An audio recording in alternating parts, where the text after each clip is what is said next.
Racikan Berita. Kak, sekarang kan kita sabar kakak kan Profesor Dr. Rizal Ramli kan baru kemarin dimakamkan ya di Jeruk Purut. Selama kakak kenal dengan Bang Rizal Ramli yang diberikan julukan Sang Raja Wali ini, apa kak yang kakak rasakan selama bersahabat dengan beliau? Satu hal ya, karena dia membackup saya kan di ruang yang berbeda dengan dia. Saya ini seorang seniman, terus tahu-tahu jadi aktivis, dan saya perlu belajar dari para aktivis gitu. Dan dia orang yang pertama saya pikir saya kenal ya, dan jadi dekat, jadi sangat dekat malah. Dan mungkin aku nggak bisa mengatakan detail ya, tetapi aku punya pengalaman yang betul-betul adalah bahwa yang menunjukkan bahwa kami berdua itu sahabat seperjuangan. Ya, misalnya ketika Undang-Undang Dasar 45 dirusak, saya tidak ada di Indonesia. Saya diupayakan selalu berada di internasional, bikin pertunjukan di 5 negara bagian di Amerika, Marsinah menggugat. Jadi saya ini dimewahin gitu, dibuat lupa gitu, sampai saya tuh setiap bulan Agustus itu selalu ada di negara lain. Pertama di Amerika, kemudian di Irlandia, kemudian di Jepang. Yang terakhir saya sudah nggak dikirim. Jadi saya baru tahu ada Undang-Undang Dasar rusak itu 2003, tapi waktu itu saya sedang menjadi Ketua Dewan Kesenian Jakarta. Terus setelah itu saya bikin film Jamila dan Sang Presiden. Nah, 2010 saya kosong, terus saya memutuskan harus ada pertemuan para kelompok pergerakan ya, LSM dan kelompok pergerakan tentang bukan LSM deh, kita karena LSM terlibat ya. Jadi semua kelompok pergerakan di Cisarua.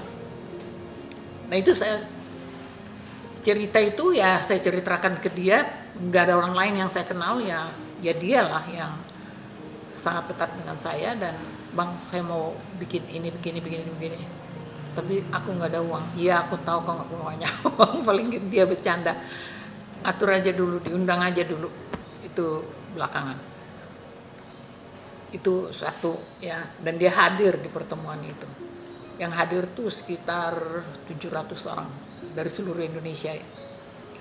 Terus ketika dari situ lahir MKRI, Majelis Kedaulatan Rakyat Indonesia, dan ini menjadi kelompok yang sangat ditakuti pemerintah. Nah, waktu kita mengumumkan bahwa kita akan mendeklarasikan MKRI di Jakarta, tiba-tiba dalam seminggu terakhir menjelang deklarasi itu, isu bahwa akan ada kudeta muncul. Semua jenderal dipanggil ke istana oleh SBY. Dan itu telak-telak gitu. Intelijen itu kan mempermalukan intelijennya dong. Orang nggak ada yang mau kudeta, masa rakyat kudeta? Yang kudeta itu kan pakai tentara. Masa dia nggak bisa kontrol tentaranya gitu. Jadi itu pun Bang Rizal terlibat ya. Dia bantu banyak lah. Dan itu juga sebenarnya hanya bagi-bagi sembako kita. Terus hampir semua deh, pokoknya kalau aku ketemu dia selalu bersambutan dengan bagus gitu. Terakhir yang aku pernah ketemu dia waktu aku habis ribut sama Luhut. Lu gila lu ya Rat ya, lu satu-satunya yang berani melawan Luhut, dia bilang gitu. Lu jempol lu 100 buat lu kan. Habis itu kan saya terus ada kejadian yang nggak menarik itu loh, yang hoax itu. Dan sejak itu saya udah nggak pernah ketemu beliau. Tapi di dalam penilaian saya Sebenarnya waktu dia diminta Jokowi untuk jadi Menko apalah gitu ya, saya sudah tahu akan gak tahan dia, karena dia lurus. Sedangkan di sana kan di pemerintahannya Pak Jokowi itu entah itu rezim periode pertama atau periode kedua, menurut saya memang sudah semua itu rekayasa gitu, rekayasa ke ujungnya yang kita lihat sekarang. Sudah ada 14 juta TKA dan apa tuh namanya tentara merah Cina di sini. Dan yang saya dengar terakhir juga ada iklan dan selebaran atau arahan untuk berbahasa Cina di KPU. Aku belum cek itu, tetapi itu udah beredar kabar itu. Jadi saya kemarin datang ke kuburnya Abang itu betul-betul menunjukkan apa ya, kesamaan cita-cita yang akhirnya robek. Dan mudah-mudahan ya kepergiannya itu juga memberi kekuatan bagi teman-teman yang masih konsisten gitu kembali ke Undang-Undang Dasar 45. Saya tahu banyak teman-teman dia juga yang masih hanya ingin menjatuhkan Jokowi. Jokowi memang harus jatuh, tetapi sumber masalah di Republik ini bukan Jokowi. Undang-Undang Dasar. Undang-Undang Dasar itulah yang membuat Jokowi bisa merajalela sesuka hati, tidak perlu minta izin pada siapa, tahu-tahu bikin istana, tahu-tahu bikin apa, semuanya sesuka hati dia. Orang-orang yang tadinya memuja-muja Jokowi selama 9 tahun, menganggap dia dewa, tokoh-tokoh intelektual yang pada dasarnya nggak suka dengan Islam politik gitu. Makanya mereka dukung Jokowi habis-habisan, puja-puji. Sekarang mereka sadar ternyata yang mereka bikin ini monster yang rakus terhadap kekuasaan dan uang. Baru pada nyesel dan berbalik ya. Dan kalau Refli perhatikan di sosial media itu tokoh-tokoh pemuja Jokowi ini tiba-tiba balik badan, termasuk Gunawan Muhammad, sebutinlah namanya dan sebagainya. Jadi memang ketika aku meninggalkan makam kemarin, di dalam hati aku bicara pada hatiku sendiri bahwa aku akan memperjuangkan Indonesia kembali ke Undang-Undang Dasar 45. Karena itu intisari dari persahabatan ya, walaupun di tengah-tengah agak ada ya, kita kan manusia ya, tapi he was my best friend. Katanya sempat hilang kontak dengan beliau selama beberapa tahun. Kenapa tuh Kak? Itu sih saya rasa itu ya seperti yang kau selalu ingatkan, itu pentingnya tabayun ya. Ya mungkin beliau mendengar statement saya di sebuah wawancara di sebuah YouTube. Saya mempersoalkan karena waktu itu orang-orang yang sedang ribut mempersoalkan threshold itu sampai mengatakan threshold itu adalah kedaulatan rakyat. Nah itu saya komentari, saya bilang threshold itu produk Undang-Undang Dasar palsu yang durhaka itu, saya bilang. Jadi jangan dibalik, buat saya threshold itu kalau itu mau diperjuangkan ya perjuangan kedaulatan bagi orang-orang yang gila kekuasaan, kayak gitu ya. Mungkin beliau tersinggung karena dia salah satu yang memperjuangkan. Mungkin, tapi apapun itu, aku minta maaf sama dia, aku sudah memaafkan dia karena tidak tabayun sama saya gitu, atau tidak mau ngobrol lagi sama saya. Dan dia tetap di mata saya orang yang hebat.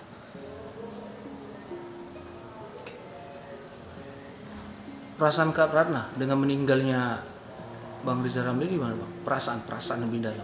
Ya aku kaget banget. Dan aku nggak pernah dengar dia sakit, itu persoalannya. Tapi waktu kamu kabarin sakit itu, saya sampai muter-muter nih. Kapan sakitnya? Saya telepon banyak orang. Saya telepon Adi Mas Sardi, tapi nggak dijawab-jawab. Mungkin dia lagi sibuk ngurusnya. Hanya ingin tahu gitu, ini kapan nggak pernah kedengaran sakit, tiba-tiba udah meninggal gitu. Ya itu hanya perasaan dari orang yang merasa dekat kan. Kalau dia tidak dekat dengan saya, nggak mungkin saya segelisah itu. Lalu harapan kakak apa kak terhadap aktivis yang lain setelah kepergian dari Bang Rizal Ramli? Ya aku berharap yang ya aku berharap aku sendiri tetap kokoh pada pendirianku dan bisa merangkul sebanyak-banyaknya para aktivis yang mencintai negeri ini untuk punya satu tujuan, kembali ke Undang-Undang Dasar 45. Kita udah kehilangan Rizal. Kalau saya punya kesempatan ngobrol sama dia, tapi kan kesempatan ini itu nggak terbuka, nggak dibukakan buat saya. Pasti itu yang aku ingatkan. Tidak, ini negara tanpa undang. Jadi ini negara bukan Amerika. Apa yang kita pakai sekarang adalah kapitalisme dan liberalisme. Apa itu one man one vote itu bukan. Kita pijakan kedaulatan rakyat di Amerika itu individualisme. Sedangkan di Indonesia kedaulatan kita itu berpijak pada kebersamaan. Kalau di Amerika itu individualisme. Jadi itu dua hal yang sangat berseberangan. Bangsa-bangsa di Eropa itu, di Barat itu kan lahir dari eksploitasi dan dominasi yang akhirnya membuahkan kolonialisme dan imperialisme. Kita kan enggak. Negara ini lahir secara natural dari perjuangan bangsa-bangsa yang ada dan bersatu. Itulah kelebihan kita. Itulah yang membuat semua orang tergiur lihat bangsa ini, di samping karakternya yang berbagai budaya ada di situ, berbagai suku ada di situ, raja-raja ada di situ, bahasa bermacam-macam, agama bermacam-macam, dan kekayaan bermacam-macam.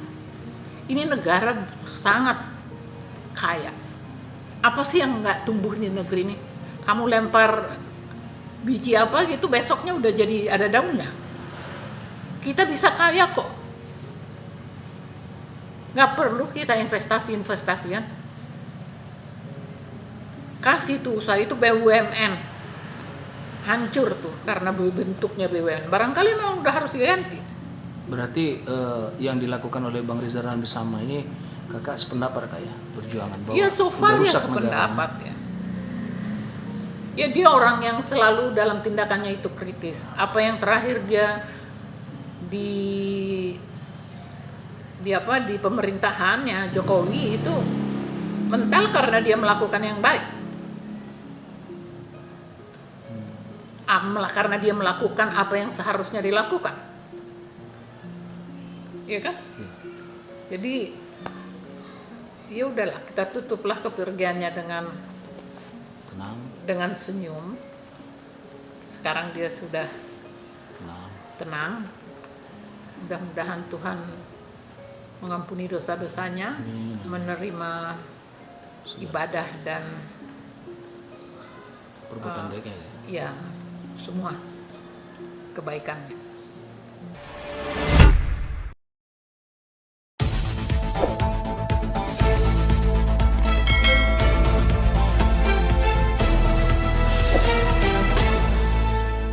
Racikan Berita